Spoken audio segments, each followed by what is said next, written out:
Bolani burnini lo'rda hech qachon yuvdirma. Bu zararli, o'ziga ham o'rgatib qo'yadi. Rostdan shunaqami ekan? Xalq orasida bunaqa savollar nihoyatda ko'p. Ya'ni bolalarda burun yuvish zararlimi deb. Videoni o'tkazib yubormang, men sizga qisqa tilda, sodda tilda tushuntiraman buni. Shamollaganda burundagi suyuqlik uzoq vaqt mobaynida turib qolgan hisobiga u iringalanadi. Yoshi katta insonlar dorilar ichib, stress yeb, burni qoqsa hop yaxshi bo'ladi.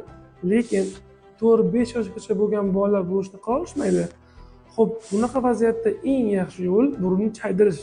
Burun yuvdirganda lor shifokorlar hech qanaqa narkotiklar, o'ziga o'rgatib qo'yadigan dorilar sepmaydi. Oddiy tezroq bilan burunni kukushka suvida yuvib qo'yishadi.